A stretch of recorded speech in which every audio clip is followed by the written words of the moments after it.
10 টকা মাল বজাৰ কৰি আহিছো 200 টকা মাংস আৰু 200 টকা মাংস আৰু ইয়াত কেটকা আছে সব 10 টকীয়া মাল এটা নহৰু আৰু এটা পিয়াজ এডখৰ আদা বজাৰ কৰি পাইছা জীৱনত এনেকা 10 টকা 200 টকা 200 টকা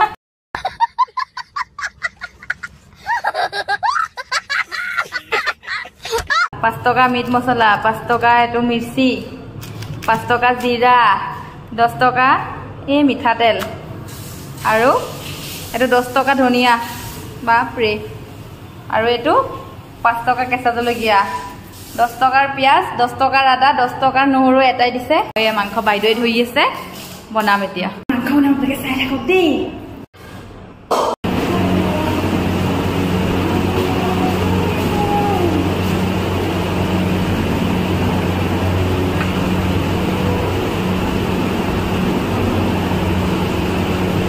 ঘৰত কাম স্পীডকে কৰা নে লেজিকে কৰা ময়ো লেজি গাই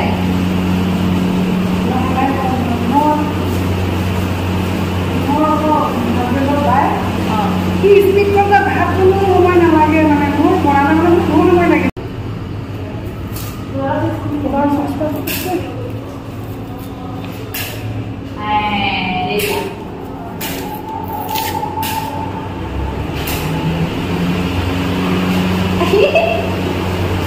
খাব খাই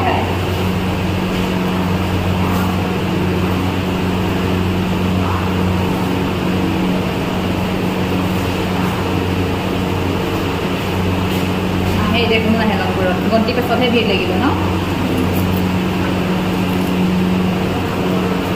আদা গোটেইখিনি দিব লাগিব জানো কম্পি বেছি হ'ব নেকি বেছি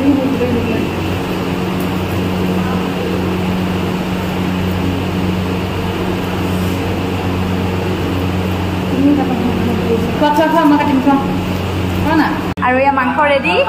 আৰু এয়া মছলা ৰেডি আৰু এয়া 5 টকীয়া মছলা পেকেট ৰেডি এতিয়া বনাম তেল দিলো কেৰাহীত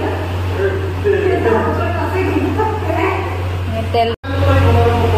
আৰু এফালে তেল গৰম হৈ গ'ল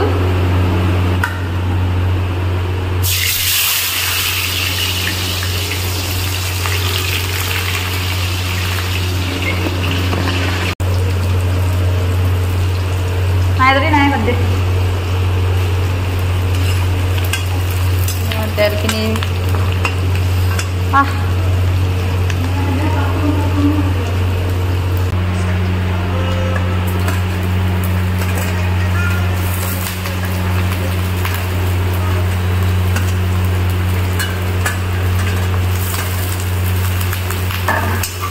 কেনেকৈ বনোৱা নে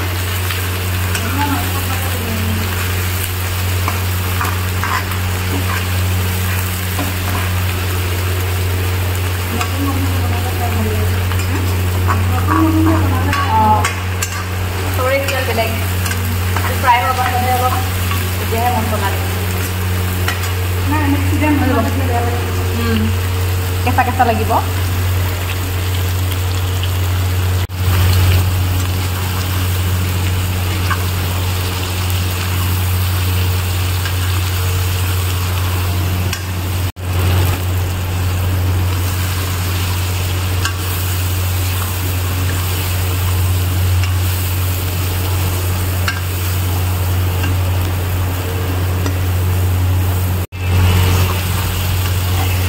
বেছিয়ে হ'ব নেকি ঠিক নাই দেই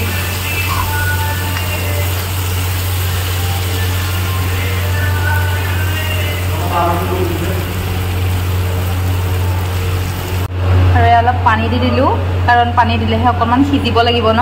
মাংসটো টান আছে লোকেল পানী দিলেহে সিজিব সেইকাৰণে অলপ পানী দিলোঁ আৰু এতিয়া ঢাকন মাৰি দিম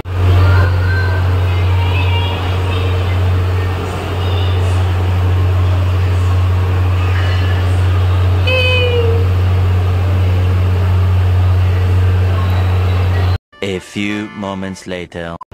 আৰু মাংস হৈছে চাগে টাইম হৈ গ'ল